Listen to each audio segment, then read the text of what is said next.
Good morning, everyone. Thank you for joining us for today's webinar, Inclusivity, Embedding Equity and Belonging in Illinois Extension. My name is Bobby Lewis Sibley, and I am the Outreach Associate for Strategy Planning and Implementation. This Living Our Values webinar series is designed to foster a deeper connection to the core values that shape Illinois Extension: collaboration, credibility, inclusivity, and learning. Through this series, we aim to strengthen our shared understanding of these values, provide practical strategies for integrating them into our daily work, and cultivate a sense of unity across our organization. By engaging in these conversations, we reaffirm our commitment to excellence and ensure that our collective efforts continue to make a meaningful impact in the communities that we all serve. So before we begin, I do have a few housekeeping items to cover.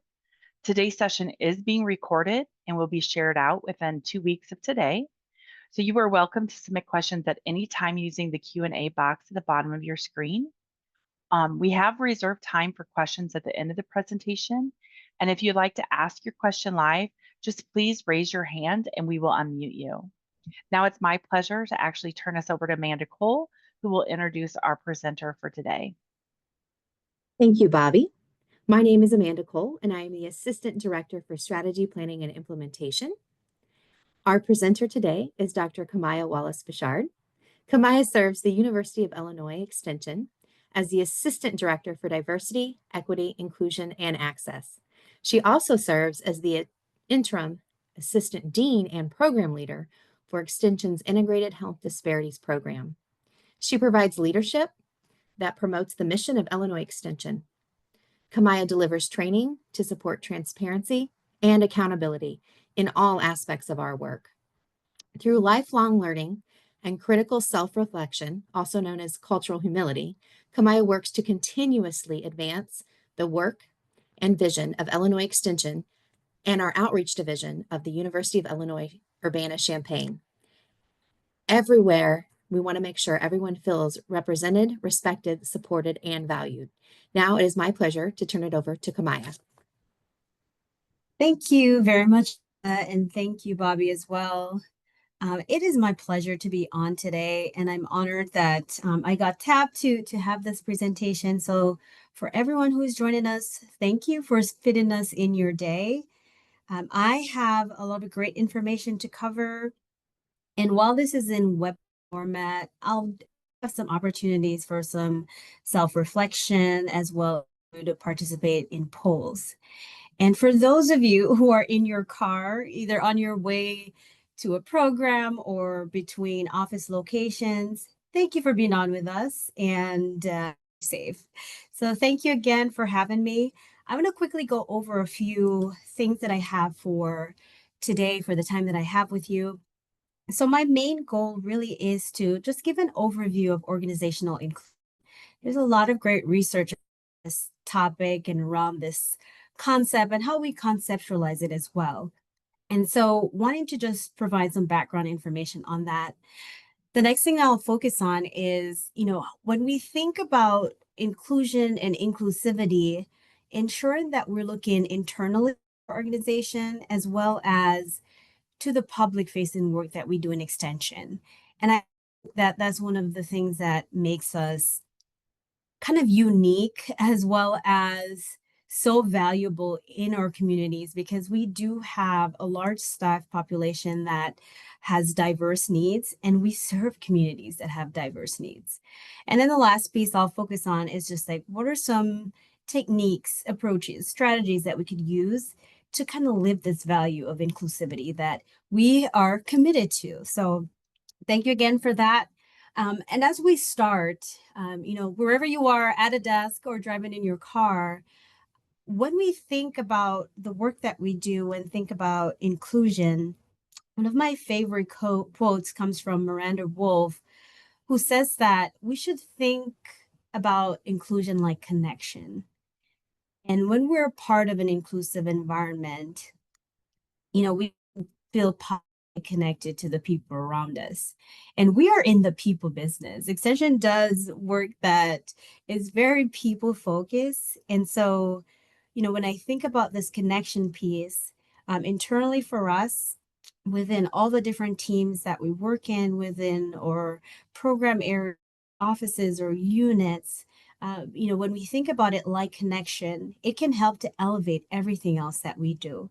So as we go through today, I hope you get some time to do some reflection as well as think about this from an organizational perspective. What can we as an organization do? And this includes, of course, leadership and all members of the organization. But I also want you to reflect individually on like your role within extension and what does this mean for you personally and how you can integrate this throughout everything that you or continue to integrate this throughout everything that you do. So we're focusing on our value of inclusivity, and this through our strategic plan and process, wanted to really focus on what this means for us. And we acknowledge and respect the similarities, differences, and contributions of all people and communities in identifying new ideas and approaches to our work. Our success is dependent on valuing, engaging, and including everyone in creating a culture of belonging. So this is our grounding right now. This is why we're focusing on what this means for us organizationally. And so when we think about inclusivity, and we focus on this core value, let this be your grounding as we go through today. And I also wanted to look a little closely at the literature around, of course, inclusion, this concept that is so important to everything that we. So how do we define inclusion? That it's that active, intentional, and ongoing engagement with diversity. It means embracing and affirming differences and offering respect in words and actions for all groups and people. When we think about an inclusive environment, what does that mean? And I've been asking this question for about 2.5 years now, since I've been in this position. And I know through the strategic planning process, that's a question that we've asked as well, and a lot of engagement around this. So what does this mean for folks in an inclusive environment? Do we offer affirmation, celebration, appreciation of the different styles and approaches that we have as an organization? Do we value the different perspectives and experiences? Do we allow ourselves and others within our organization to be able to express themselves fully and to be able to bring parts of themselves into their workspaces? When we think of the community aspect, what spaces do we create for our community members to feel that they could have some level of connection with us, even if that connection might be temporary, but it could be temporary, but also have like a positive impact on those individuals that we work with.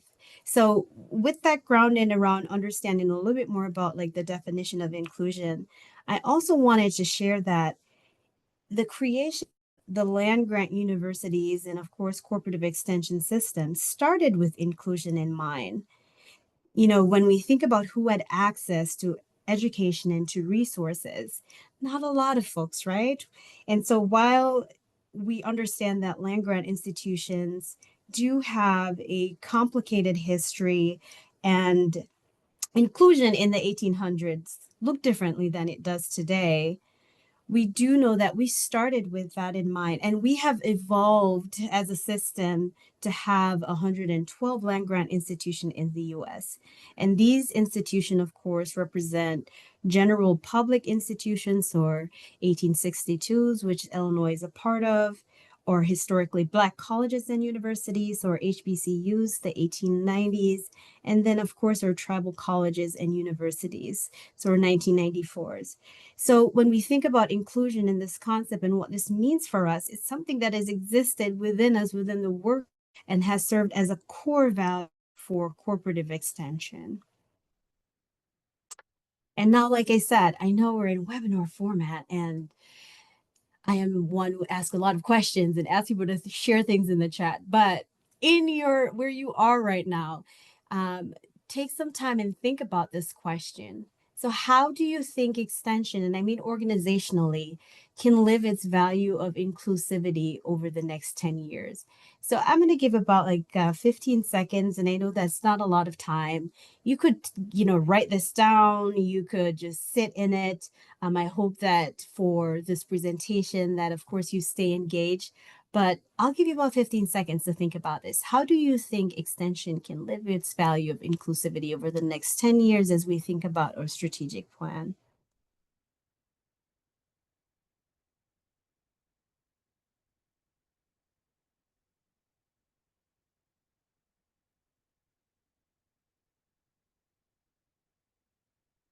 All right, thank you for that. I told you 15 seconds wasn't a lot. But yes, I hope that you think about this question in the work that you do, and as you reflect on what this core value of inclusivity means to us. So as I mentioned, I really wanted to focus on a few things around organizational inclusion. There is a wealth of research that focus on that. And so this is one of my first goals for this session. And there are many books, research, different articles that have that organizational inclusion should be, what it should look like, and thinking of it as a place where people of all social needs feel valued, feel like they belong, feel unique, and feel like they can participate in decision making at different levels. So around organizational inclusion, there is this strong notion that, of course, this is people centered and wanting to ensure that we understand who the folks are that we work with, who the folks are that we serve in our communities. And so when we think about organizational inclusion, along with that, the research suggests that there's a lot of great benefits um, for making sure that we are providing opportunities for people to have leadership opportunities, or making sure that we are designing spaces that accommodates folks with disability, ensuring that the type of opportunities that we provide, that others have access to those opportunities. So there are a lot of proven benefits to making sure that organizations are inclusive. And some of those benefits include, employees feeling more productive, can go to work and feel that they're in an environment where their ideas matter and they can contribute to the team. They might be more innovative, more creative and collaborative, might be more likely to recommend folks to join them in the organization that they work for. So these types of benefits, fit into kind of what the needs of workers are and how that organization is able to match those needs. And as a result of doing those things, that organization itself can really see, itself thriving. So see more profits, might be able to attract more diverse staff because their current people who are working for them, really feel very appreciated in like their workspaces. And so when we think of just organizational inclusion and some of the benefits of that, there are lots of different benefits that lead people to want to either continue on or to recommend that organization to others. And so within the realm of organizational inclusion, wanted to ensure that work that people do and how they do that work, that it is supported and they do feel supported in all of that they do. So here comes our first poll question. So as I look closely at organizational inclusion, I started looking at just the differences even between like workspaces, workplaces, and how people work.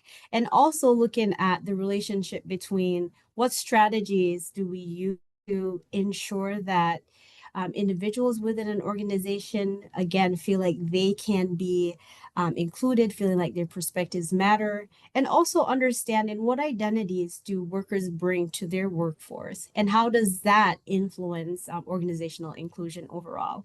So this question really is focused on just from your perspective that I have here in these brackets, like from what do you think? Right? So there's no right or wrong answer for this poll. It's just wanted to hear from your perspective. So what do you think is the relationship between organizational inclusive practices and workers' identity? So I'm going to go ahead and ask Bobby, can you help me launch the poll? Thank you. There you go. All right. So what is the relationship between organizational inclusive practices and work identities? The first option is workers' identities help form organizational practices. Organizations regulate identities in professional spaces. Organizational inclusive practices always have positive impact on identity. And then there's no relationship. So we'll give a few seconds to get those responses.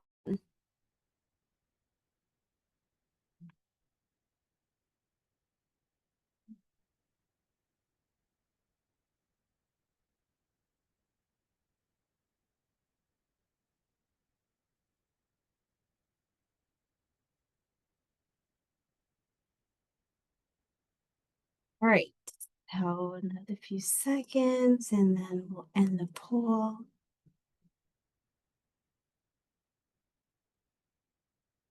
All right, so here are your results with most folks saying that workers' identities help form organizational practices. So yes, I see responses across this.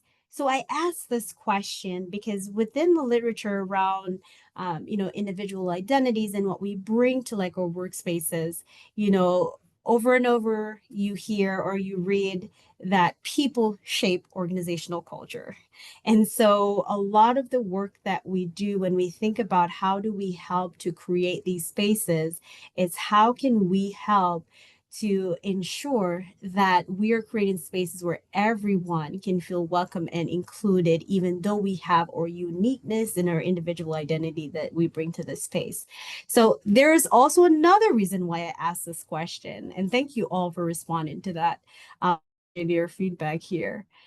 There's also another reason why I asked this question, because as I look closer to why is this so important for us to think about inclusion in Illinois Extension workforce, I started looking at how inclusive practices, and of course when we talk about inclusive practices, some of the examples I've listed before, right? So making sure spaces are accommodating, ensuring that people have equitable opportunities to, of course, for professional development, making sure that we're following policies and laws around like employee relations. So lots of things that include in those practices. But I wanted to look closely at this because there were a few things that I've thought about. And as I think all of you know, or many of you know, for new staff, in 2023, I launched our first DEIA organizational survey. And so last year, I spent a lot of time in information. So we did some analysis and I spent a lot of time in that information. And so I was very curious to more about what does it mean for workers in an organization like Extension who are committed to the type of work that we do. So whether we're doing direct programming or we serve in more administrative or support roles, the roles that we have in Extension are so valuable to us collectively. And so I started looking closely at what does organizational inclusion mean for Illinois Extension? And so in the literature, I started thinking more about what are the things we do well? How do we help to create a culture that is supportive and help to move forward with all the things that we want to do to help to create positive outcomes within the communities that we serve. And so with literature, a number of things that came out of that included the fact that we know that for individuals entering organizations with different identities, there are different aspects within an organization that might either enable or restrict identities. And so I look at this kind of like dichotomy and was very curious as to what this could mean for Extension. So I'm going to go through a few of these. So how do organizations might enable or restrict inclusive practice based on the practices that we have?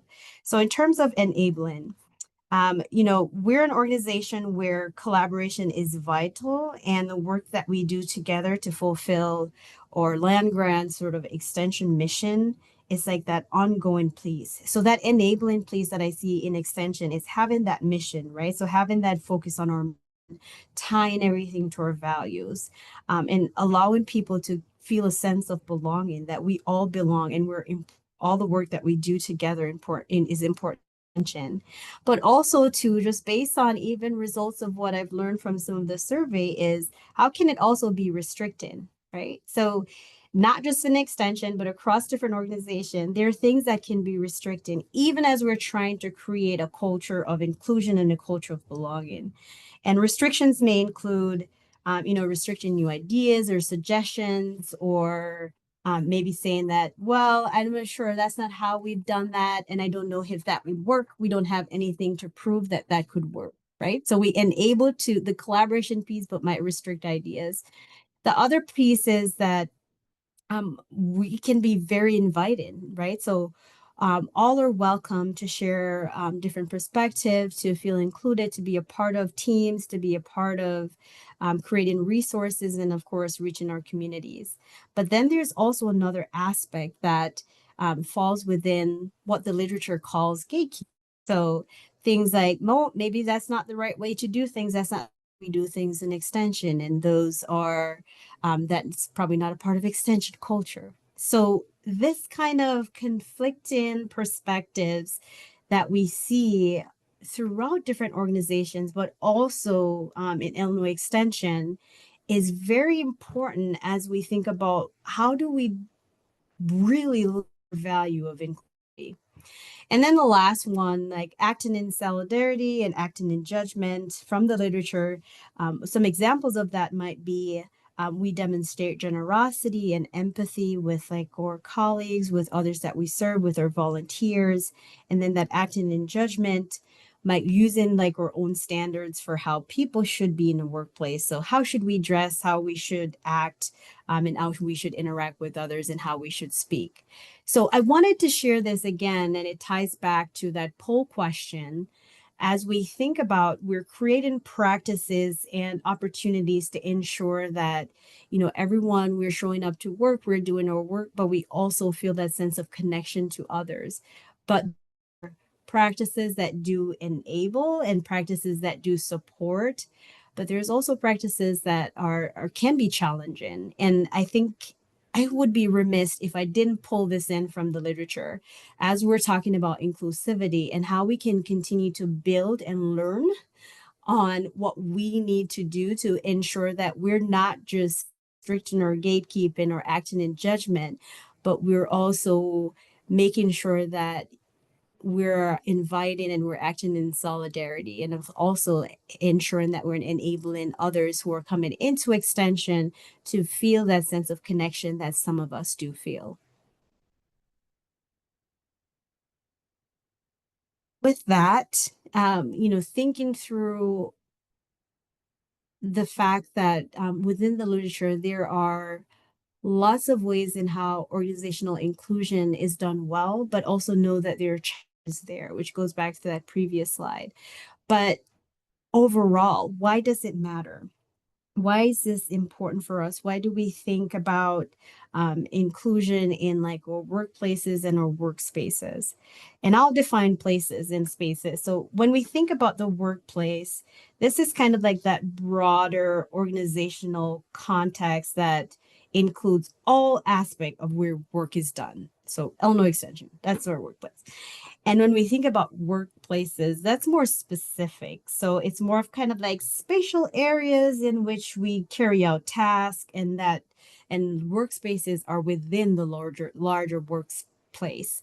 And so when we think about our workspaces now, that is, across different places right now. So some of us work from home, some of us hybrid schedule, remote schedule. Some of us are in offices. That's just one office that we might be in. Some of us are remote and across, 3 to 5 offices. So workspaces and places, continue to change over time. And so why does inclusion matter as we talk about turning our lenses internally, thinking about who we are as an organization? We know it matters because of those proven benefits that I shared earlier. those benefits of being an inclusive organization. It matters again because our spaces are changing and may continue to change, and how we communicate and engage with each other is so very important, right? So in person, online. So when we think about the way and how we communicate, those are important pieces as we think about like inclusion, and also to the future need our workforce, right? So as our workforce change and evolve over time, what are some of the needs that needs to be considered to be able to provide or to create and cultivate an organizational inclusion and belonging? So with this internal lens, I also think that it is so important to think about how do supporting each other internally impact the work that we do within our communities. And there's a lot of great things that I think about when I think about like internal inclusion. So, with again our public facing work that requires much of us, we collaborate internally. We work together in this space to be able to do the work that we do effectively. And so there's like that ethical component, of course, to inclusion, but wanting to ensure that we are strategic in thinking about why does it matter that we support our staff, that we support our volunteers, to be able to do the work that we do with our communities, with the audiences that we serve. And I also wanted just to quickly add on to that too, that when we think about Illinois professionals and we think about the work that we do, when we do feel valued, we're more equipped to engage with the public in ways that honor those richness and those complexities of the populations that we serve, knowing that across Illinois, we have such rich diversity. And with that focus on ensuring that there's support that's offered internally for others, that we provide the support that helps to enable the work that we do across the state. So thinking about like organizational inclusion, I like this quote, Dr. who did a presentation earlier this year that focused on like measuring inclusion. And so I really like this because it makes me think about, why do we do this? Why is this important? And it really states that increasing workplace inclusion is most beneficial, of course, to excluded groups. There's research, of course, that shows, for persons with disability in the workplace, what are some of the challenges that might occur? And when we look at other groups, minoritized groups, we see some of those as well. But for the quote, with increasing workplace inclusion in is most beneficial for the most excluded groups, but everyone benefits. So right, so we think of one example that it comes to mind from the literature includes research around using universal design principles um, to ensure access and to make sure that we're considering some of our digital accessibility standards for or workers with disabilities. So when we think about organizational inclusion, ensuring that, of course, that for excluded group that they do see that benefit, but of course everyone benefits. Now, when we look at our communities, again, like to turn the lens internally, but also think broadly about like our communities. When we think about the communities that we serve and understanding more about the uniqueness that is across Illinois, right? So we do needs assessment. We have information from, our Illinois census or national census that shows us the demographics across our state.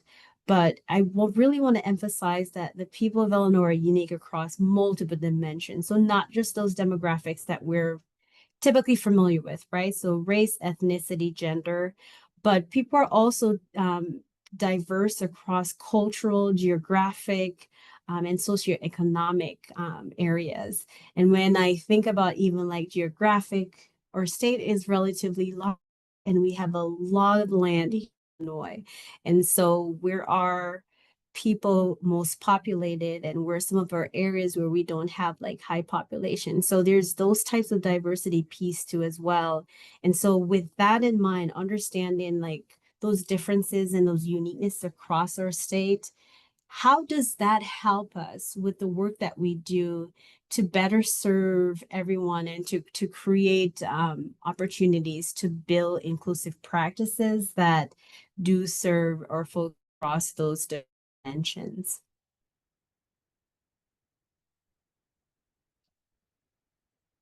So as we think about inclusion in our work and with the communities that we do, I'm going to be using this example to have us reflect on some questions.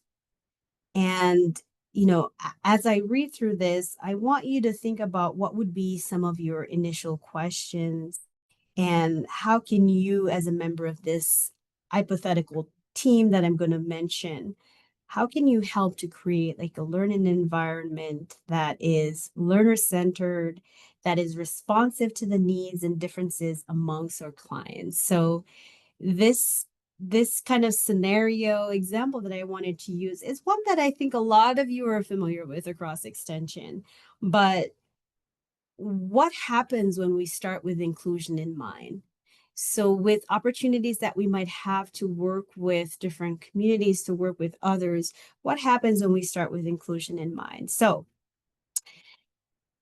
picture it, you are one of 5 people who have been tapped to be a part of a multidisciplinary team of extensional professionals. And those professionals include like your EPCs. So we have our program EPCs as well as our marketing and communication EPCs.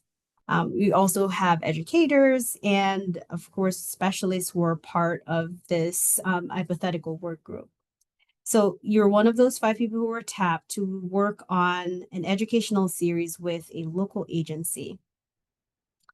This agency, it understands the needs of its client and really think that the folks that they serve could benefit from this type of approach to providing topical based programs for them. And they want topics, of course, that, span across our program areas. So they want things focused on, creating healthy and nutritious meals for families, thinking about how to support youth who are looking to go on to either trade program or to higher education. And they're also looking for different support for anything that can help with, of course, building skills and building opportunities for them and their loved ones. And so this agency really just wants to learn from Extension. What can you do to help me to create some some programs that's going to help my clientele that has a wide range of needs, and they're looking for this interdisciplinary approach. So with this approach, how do you start with inclusion in mind? And what does starting with inclusion in mind means for you? And that might mean different things across, of course, the responsibility areas that we have. For me, as a previous financial educator, starting with inclusion in mind, there are several questions, of course, to ask, as well as thinking about the audience themselves, right? So at this point, I've only talked with the agency, but what do I need to know more about the audience and what their needs are to be able to work with them? And so when we think about like really focusing on what inclusion mean in our community-based work, what are some of the examples in your day-to-day, in your experiences that can help you think about how to start with inclusion in mind? So now I'm going to move on to talking a little bit about how do we live our value of inclusivity. Inclusion matters, of course, within our staff population, within our volunteers, and it also matters within our community-based work. But what are some key strategies that could help us as we think about what this means for us? So, when we think about collaborating and leading with inclusion, might mean different thing for us, right? And so in the previous examples, I asked for you to start to think about how do you start with inclusion in mind and what does that mean to you. So when we collaborate and lead with inclusion, we help to nurture positive and respectful professional relationships. And the definition that you see on the screen is how researchers kind of conceptualize inclusive leadership. And here I use leadership that was adopted from Brene Brown, which just means that anyone who takes responsibility for finding the potential in people and processes and really help to encourage and develop that potential. So not just having like a leadership in your title, but ensuring that for all of us across extension, like the work that we do, there's a lot of ways that we lead. There's a lot of ways that we support. And so when we think about what can we use, starting with inclusion in mind is one, but also to when we're collaborating, and then we're leading any opportunities, how do we make sure that inclusion is a part of that process? And so one of these strategies is to think through how do we do that? How do we make that work? And sometimes it goes to that people aspect of how do I even initiate or start relationship or maintain relationships with our partners and other collaborators. So as we're thinking through that, one of the things I wanted to quickly ask, so we have another poll, and this one has 2 questions in it. So the first question is, how often do you think about inclusion or being included at work? How often do you think about your relationships with your colleagues? So I'll ask Bobby to go ahead and do that. So you'll do one and then you will scroll down. So it's the other one, Bobby, sorry. So it's the other poll.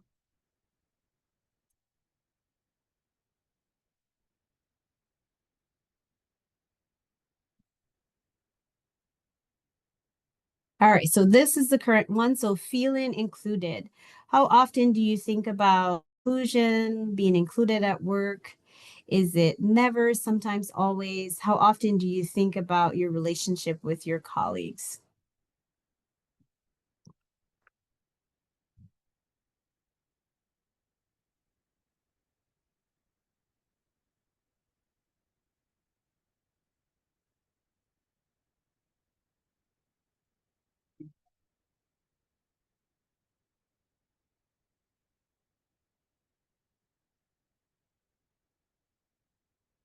Do you see that going?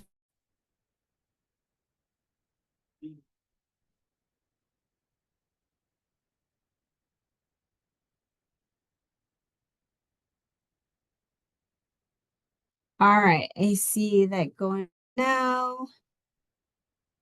So we'll give a few seconds.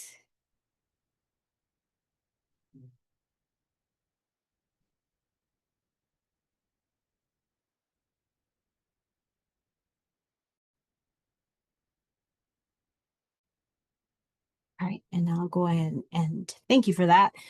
So how often do you think about being included at work? Most folks says sometimes, and then that number is not too far behind, that says always. And how often do you think about your relationship with your colleagues? Sometimes and always. So there's no never on here, right? And so huge part of the asking this question for me is thinking more about why does this matter and why do we have these different connections that we have at work, and why do these connections matter that we have at work? And so with thinking through these questions, thank you again for sharing.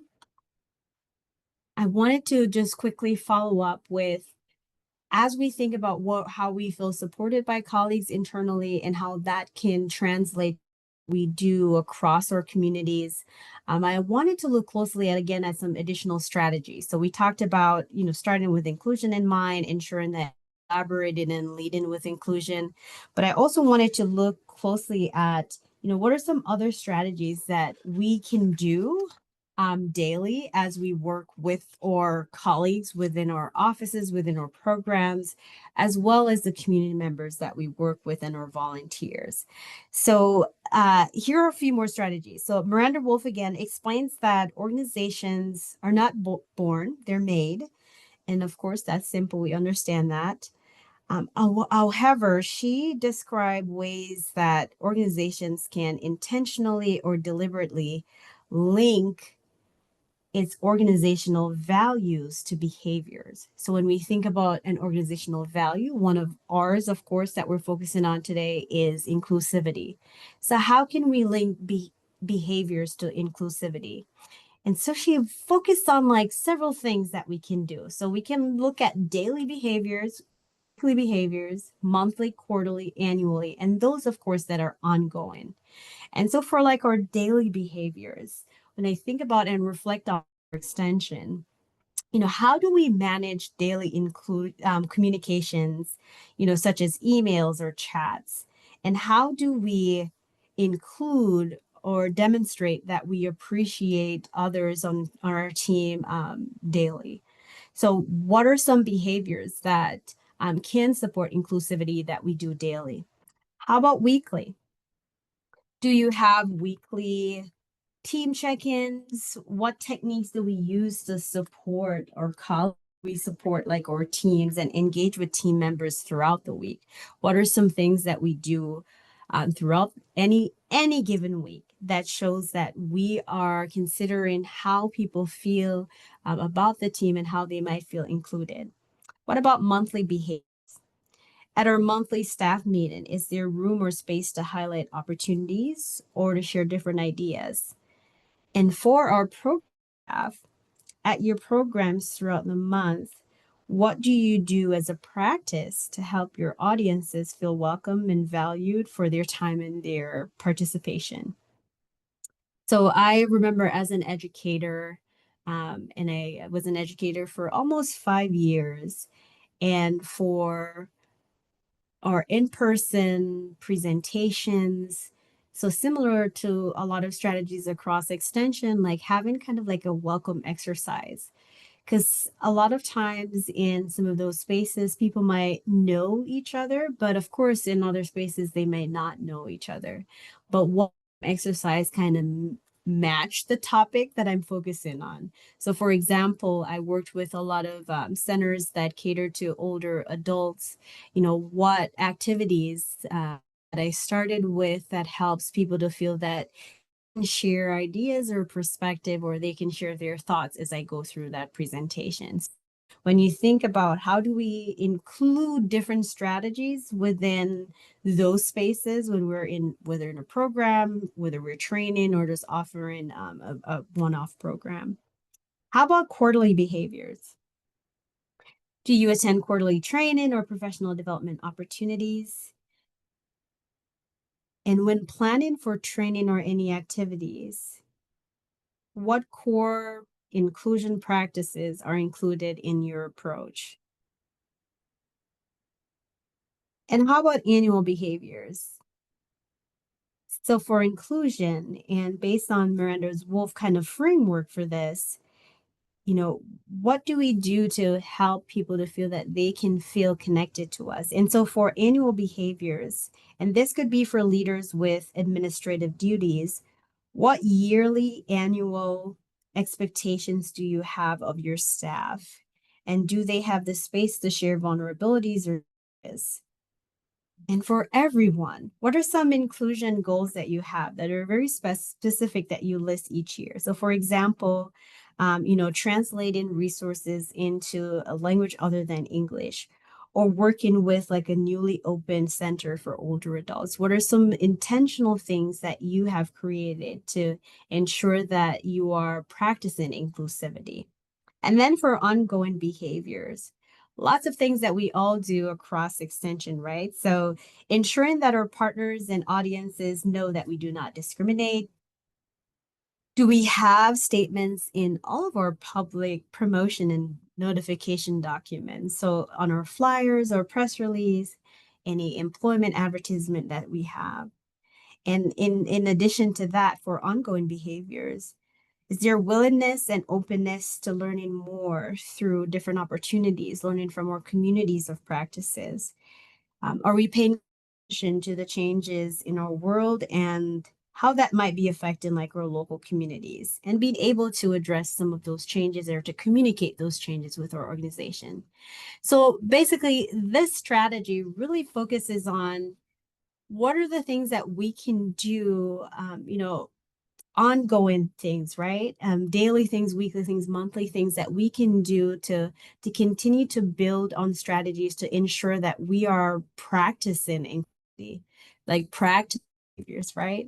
And so I hope that these strategies are some things that you can help to reflect on and think about what you do daily, what you do weekly and monthly, that can help with thinking more through what am I doing to help to build on to this core value, and ensuring that the kind of imprint that I leave with my audiences, with the folks that I work with, it's one that people feel that they are respected and feel that they have the opportunity to engage with me.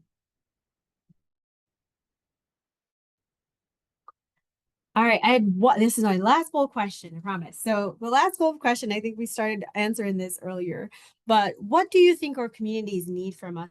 And as we go into this question, um, you know, really thinking through what your individual examples are in extension, and knowing that there's a wide range of data sources that we use to collect information through needs assessment process to learn more about what we need to do to fill gaps within our communities.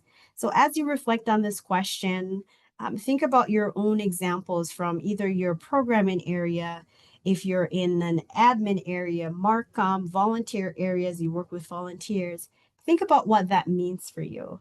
I also want you to think about those examples that could resonate with how you think about what you do. So this is going to be this poll 2 here that says community needs. So what do you think our communities need the most?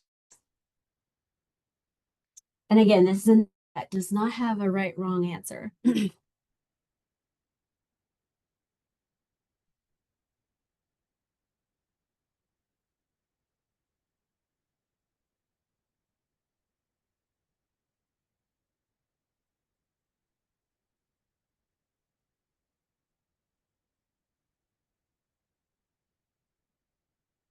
All right, a few more seconds. Thank you all for staying here.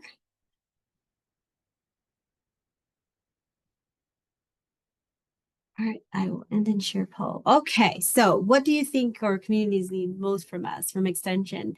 So I see connect. So I see resources is a huge one. And this, of course, you could do be multiple choices. So resources is a huge one, connection, support, education, and other.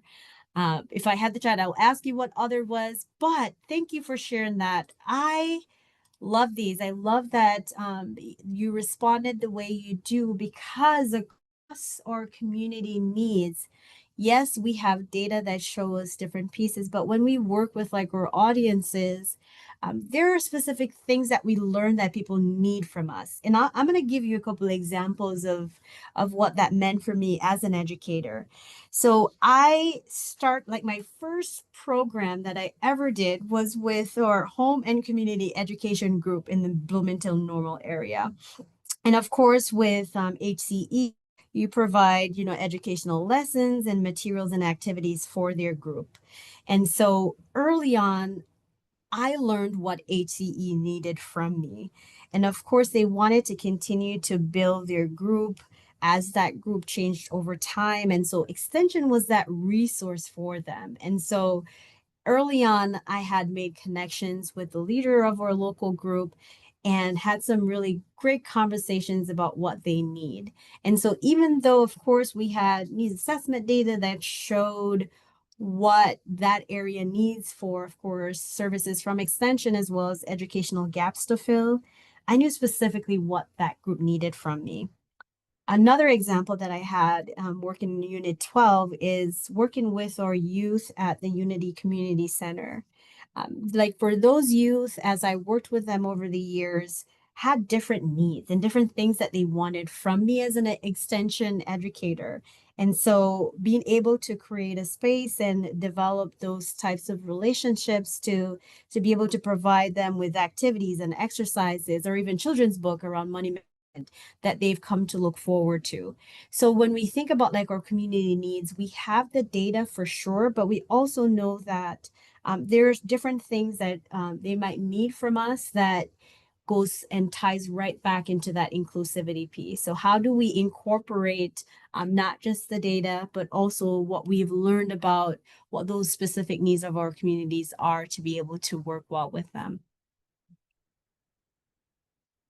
And as we wrap up here, I wanted to just quickly talk about a few more good practices for promoting inclusivity in the work that we do.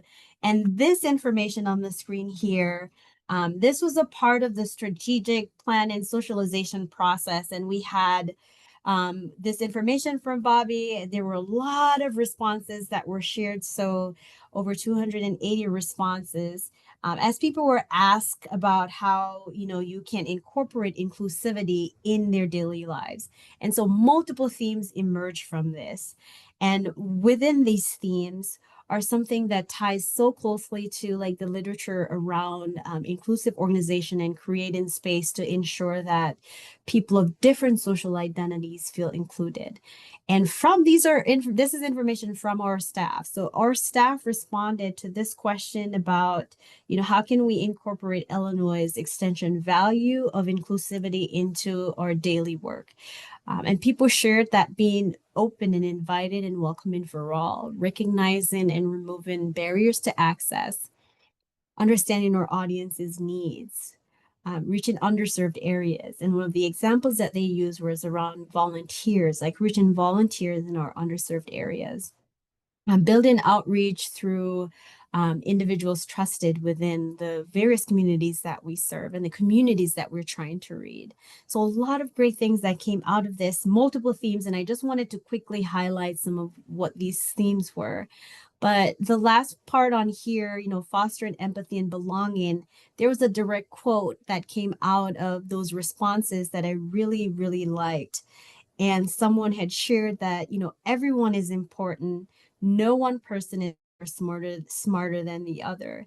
And it makes me think about the collaborative nature and the type of work that we do in extension, where we all add value, we all add important aspect to this work for us to be able to function the way that we function. And so with that piece of thinking through the fact that everyone is important and serve a purpose for extension, that helps with that. How do we help to cultivate inclusivity in the work that we do? So as we move forward, and as I wrap up with you, there are a few things that I really want to just kind of drive home. As we talk about turning our lens internally, thinking about working with our communities, just really focusing on, abandoning the notion of perfection and acknowledging that our collective vulnerabilities and inherent interdependencies within the workplace. So really focusing on the fact that we all have our great days, have our not so great days at work, and being able to provide space for people to feel included and to feel respected in the workplace is such an important aspect of building these connections as we are all in it together at work. And then the last one here that I wanted to focus on, when we think about, what does inclusion mean for us organizationally? When we think about diversity, it's what we get when we think about the demographic, geographic, socioeconomic differences that we know that exists. When we think about equity, wanting to make sure that people have fair and equitable access to resources, to materials. But inclusion has a little bit of a different focus. Of course, it incorporates all of these, but it's what we do. It's so action oriented. It's so focused on what we can do to ensure that we are not only building an organizational culture of belonging for us internally, but we're creating spaces for community members to feel connected to us. So with that and a few minutes to spare, thank you for being on, for going through this short presentation on inclusivity. wouldn't be able to cover everything, but wanted to focus in a lot on us as an organization. So, cultivating an organization and cultivating an organization, inclusive organization, sorry, is an active and ongoing process. And when we think about inclusive practices internally, that can benefit our communities that we work with. And so the last piece I want to leave is, something I mentioned earlier on. There are many benefits to having inclusive organization, but it's also equally important to consider how do we use different strategies to be able to increase that internally as well as work with our audiences. So we have about 6 minutes. I'm going to stop there, and I think I see a hand. Yep. Let me go ahead and give Larissa permission. Hold on.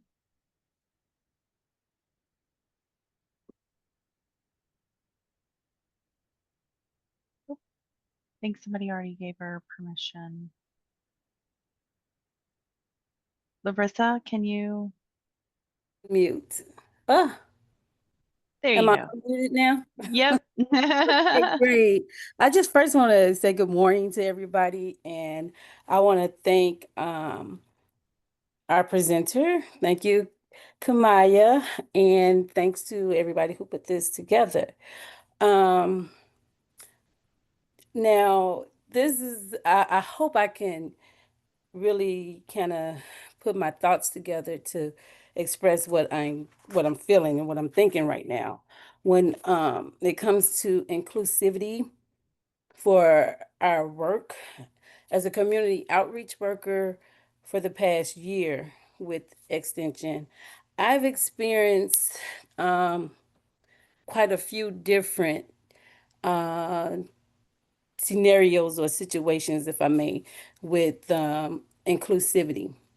One, with trying to make sure that I'm in line with my job and producing what's expected of me and my job.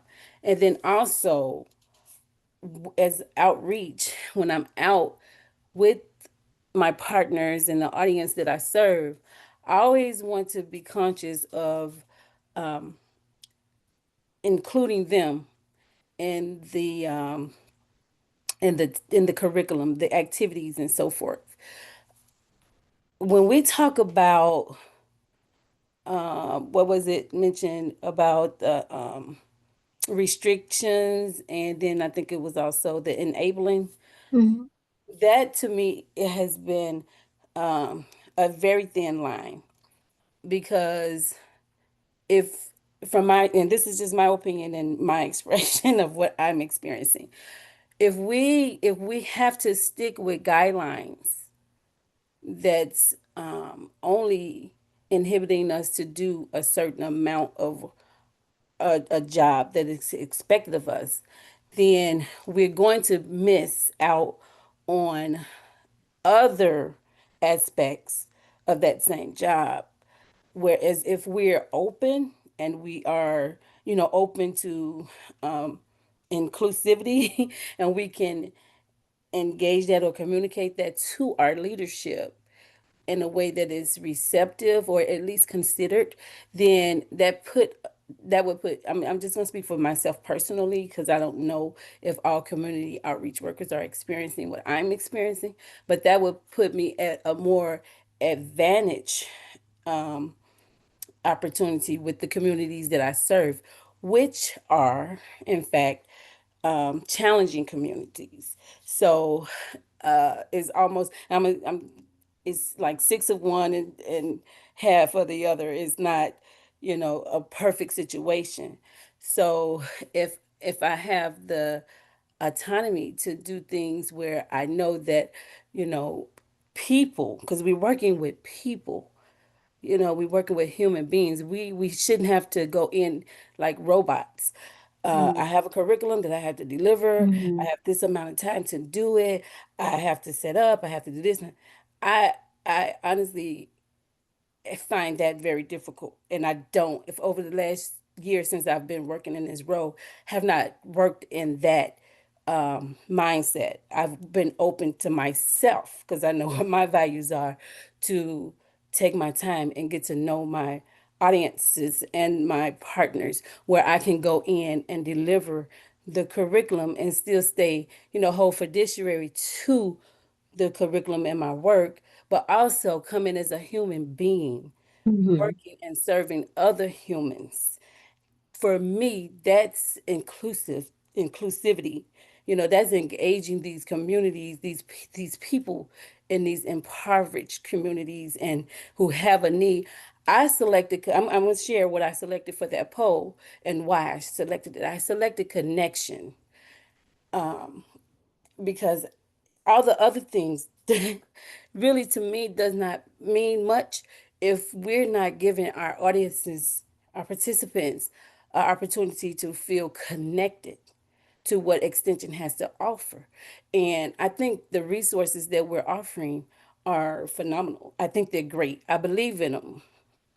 But it's it's almost again, I won't even say almost, it's very challenging to be able to insert that value and deliver the resources that we have to communities who are in situations where they're not really receptive or in a position to be receptive for our resources without having to give up something in that the description of what the job is. And I Mhm. hope this makes sense. I'm just listening to the presentation. I'm appreciating what I'm hearing. I'm taking notes. Did not Yeah.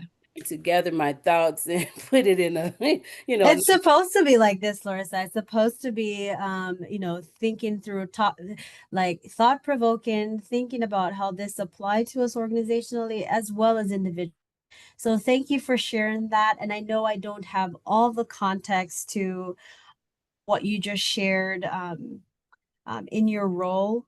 But I also think that, when we think about inclusivity across extension and across the work that we do as an ongoing process, what spaces might be available within or the areas that we serve to have some more conversations around what restrictions we might be facing or what challenges we might be facing, as you were talking about, like being in kind of the people business, right? So working with people, but having a structure that might not always feel like you can do everything you want to do around making sure that people feel that sense of connection and included because of the areas in which you serve. So if I'm understanding that correctly, I hope that for future conversations or opportunities to be able to talk more about that as well too within like your area, or even to like talk with me and others as we think through what could be some strategies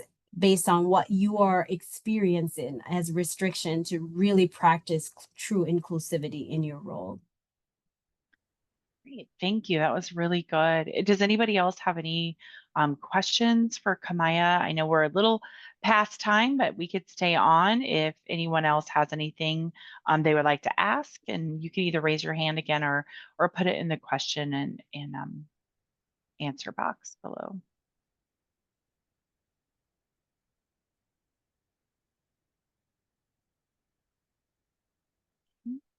Not seeing anything. So with that, Amanda, I'm going to turn it over to you to close us out. Okay, thank you. Again, thank you all for participating. Thank you to Kamaya for this wonderful presentation. This session is the fourth in our series. Our next webinar will focus on the value of learning and will take place on May 13th with Dr. Jennifer McCaffrey and a panel that will host a fireside chat. We hope you can join us then, and we hope everyone has a wonderful rest of your day.